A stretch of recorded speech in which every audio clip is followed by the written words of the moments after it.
There we go.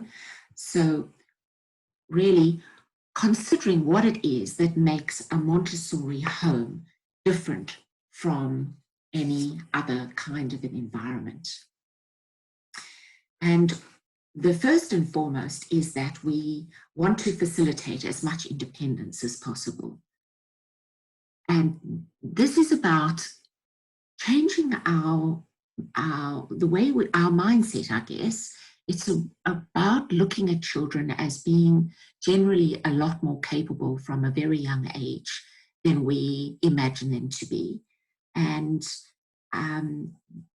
in changing this mindset, we give them accessibility to different kinds of experiences.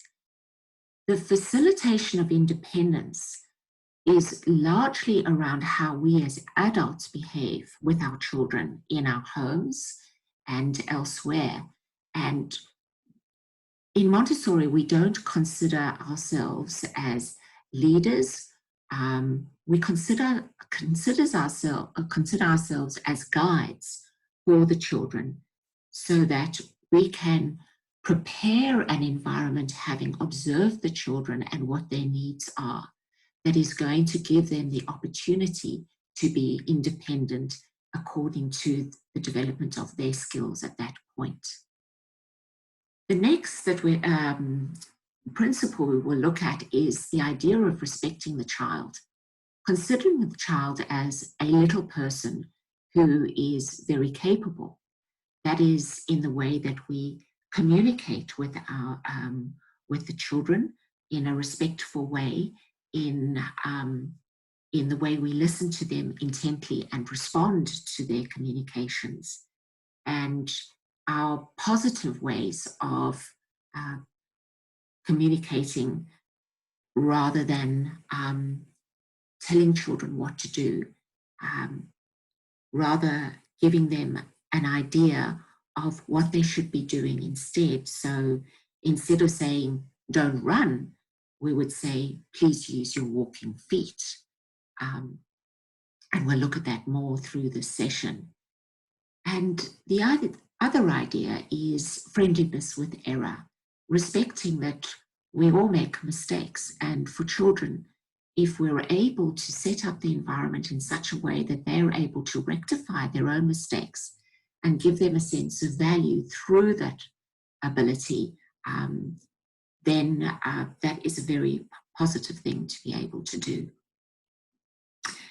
Consistency and predictability is something we hear a lot about today. Under these circumstances, it's really important to create routines and rituals that give children that sense of trust in what expectations are and what is going to come next. And creating habits which provide predictability is something that we do naturally within a Montessori philosophy. For instance, we would encourage children to take one activity at a time and to complete that activity before it's returned to where it was found. That is something that we can implement as a basic habit and routine within our daily lives with our families. We'll look more closely at the idea of limits and boundaries. Within the Montessori philosophy, we're very clear on what the limits are. They're not a huge number of limits, but there is consistency and predictability in the way that we implement those limits and boundaries. And the other thing is looking at the sense of order being something that is what Montessori considered a sensitive period for children under the age of 6.